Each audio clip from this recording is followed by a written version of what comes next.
Magelang hari ini.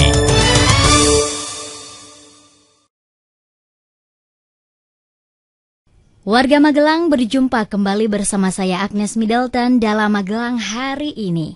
Sudah saya rangkumkan informasi terbaru seputar Magelang dan inilah berita yang pertama untuk Anda.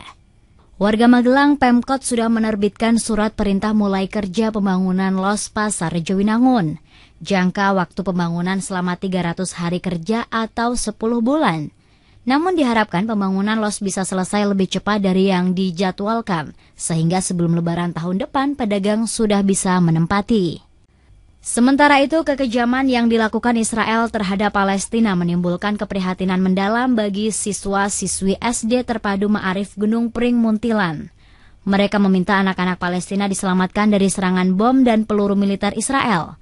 Permintaan ini disampaikan 350 siswa SD Terpadu Ma'arif Gunung Pring dalam doa keprihatinan untuk anak-anak Palestina kemarin. Informasi selanjutnya, anggota panitia pemilihan kecamatan diminta mampu menjadi penyelenggara pemilu yang profesional, independen, dan akuntabel. Permintaan tersebut disampaikan Ketua KPU Kota ketika melantik anggota PPK kemarin. Sebab keberhasilan pemilu tidak hanya terletak pada hasil akhir, tetapi justru yang terpenting adalah proses dan tahapan yang berjalan dengan baik. Mulai dari pemutakhiran data pemilih, pencalonan, pemungutan dan penghitungan suara, dan rekapitulasi dan penetapan hasil. Sukses dengan kejuaraan cabang bulu tangkis Magelang Tidar Cup ke-8 pada Maret lalu, kini kejuaraan serupa akan kembali hadir. Kali ini kejuaraan masuk seri ke-9 yang akan mulai bergulir besok hingga 25 November mendatang. Kejuaraan yang dilaksanakan di Gor Samapta ini akan diikuti klub bulu tangkis baik dari kota maupun kabupaten.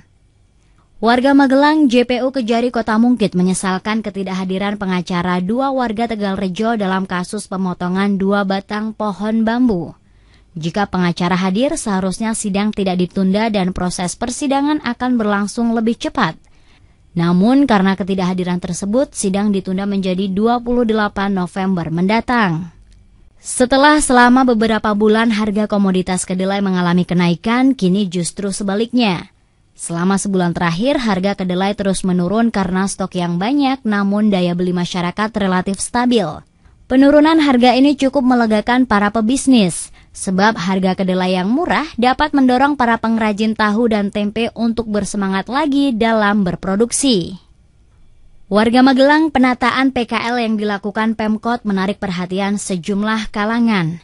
Salah satunya Dinas Koperasi UMKM dan Pengelolaan Pasar Kabupaten Jepara. Rombongan dari Pemkab Jepara yang melakukan studi banding ke kota melihat bahwa Pemkot menata PKL dengan baik, rapi dan memiliki nilai estetik yang bagus. Ketika melihat kawasan alun-alun, mereka juga kagum dengan pola kebersamaan PKL di kota yang sudah memiliki paguyuban. Wacana relokasi lampu lalu lintas di Jalan Gatot Subroto Kota yang diusulkan pengemban hypermarket dan tempat hiburan karaoke ditolak mentah-mentah oleh warga setempat. Warga menilai pemindahan lampu lalu lintas beberapa meter ke belakang hanya akan menimbulkan kesemrawutan arus lalu lintas di jalan tersebut. Untuk itu, warga berharap agar Pemkot tidak terlalu arogan memberikan kebijakan yang tidak pro rakyat terkait hal tersebut. Upaya paguyuban panca tekad untuk mendapatkan sertifikat tanah dan hak kepemilikan atas tanah bekas perkereta apian dinilai tidak akan berhasil.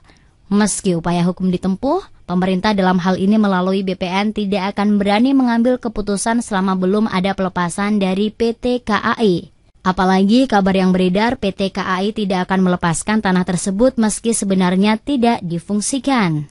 Warga Magelang, demikian rangkaian informasi yang sudah saya sampaikan untuk Anda dalam Magelang hari ini edisi Kamis 22 November 2012.